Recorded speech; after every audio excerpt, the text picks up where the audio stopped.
بسم اللہ الرحمن الرحیم۔ بچوں کیسے خیریت سے ہو؟ کل گزشتہ جو سبق آپ کو پڑھایا وہ آپ نے اچھی طرح سے یاد کر لیا ہوگا۔ آئیے آج قرآن کریم سے نیا سبق شروع کرتے ہیں۔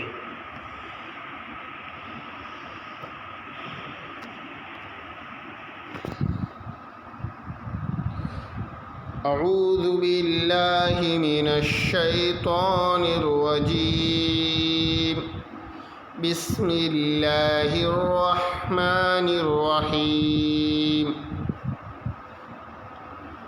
حرمت علیکم امہاتکم وبناتکم وأخواتكم وعماتكم وخالاتكم وبنات الأخ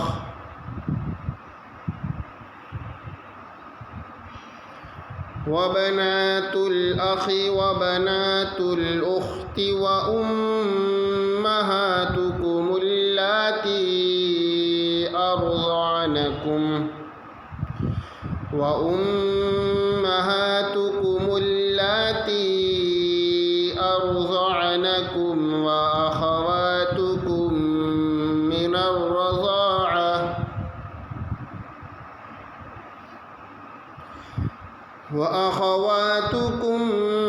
من الرضاعة وأمهات نسائكم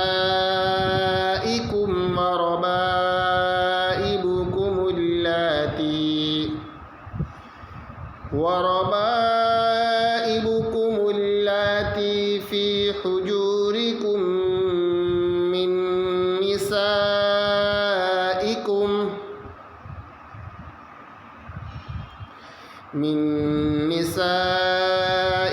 اللاتي دخلتم بهن، فإن لم تكونوا دخلتم بهن فلا جناح عليكم،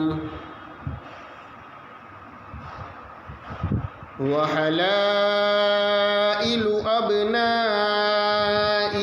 الذين من أصلابكم، وأن تجمعوا بين الأختين إلا ما قد سلف،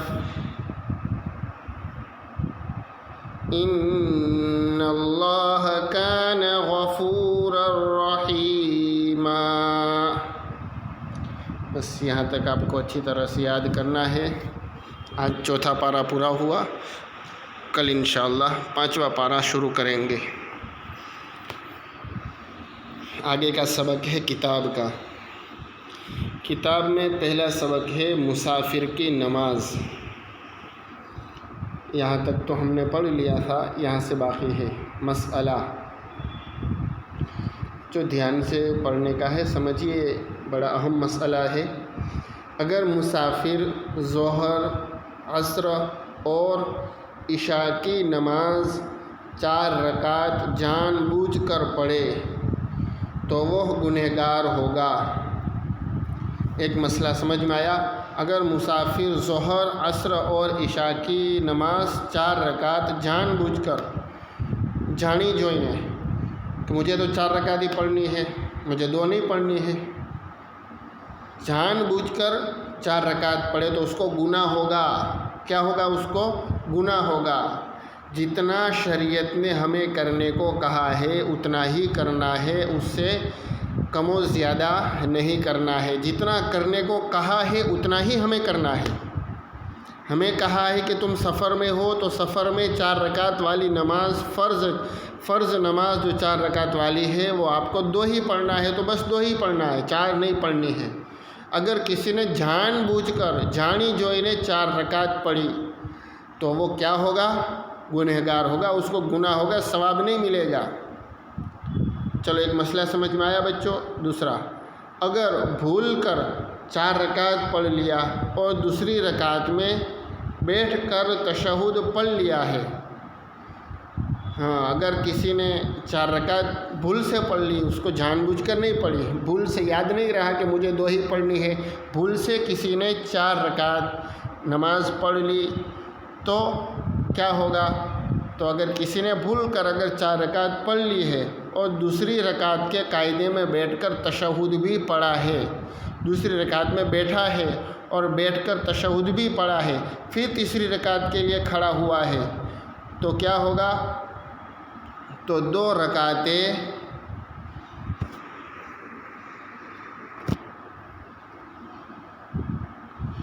فرض ہو جائے گی اور 2 رکعتیں نفل ہو جائے گی۔ البتہ آخر میں سجدہ سہو کرنا واجب ہوگا۔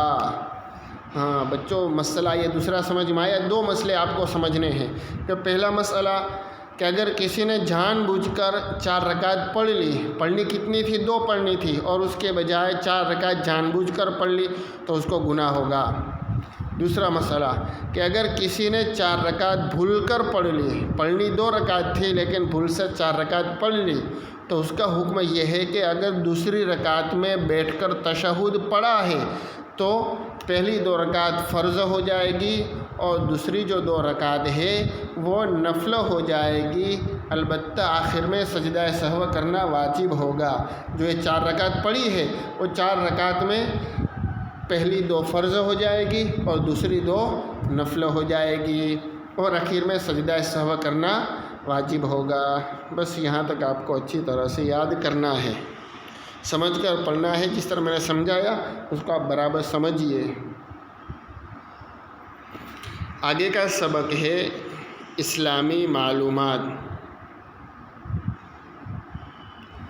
سوال: مسجد حرام کا مینارہ سب سے پہلے کس خلیفہ نے بنوایا؟ مسجد حرام کا مینارہ سب سے پہلے کس خلیفہ نے بنوایا؟ جواب: مسجد حرام کا مینارہ سب سے پہلے عباسی خلیفہ ابو جعفر منصور نے بنوایا۔ مسجد حرام کا مینارہ جو ہے سب سے پہلے کس خلیفہ نے بنوایا؟ تو مسجد حرام کا مینارہ سب سے پہلے عباسی خلیفہ ابو جعفر منصور نے بنوایا۔ بس ایک سوال آپ کو اچھی طرح سے یاد کرنا ہے۔ آگے کا سبق ہے اردو۔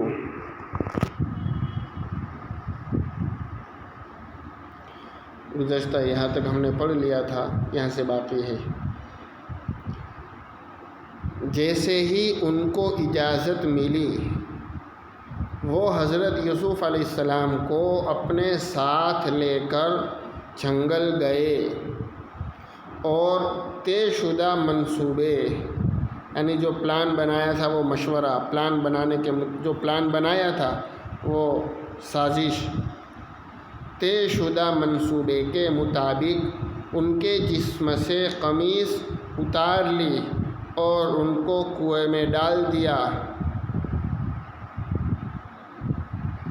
گہرا تاریک کنواں ہے اور اس پر سیاہ رات ہے اور ننھے یوسف تنہا کنویں میں ہے۔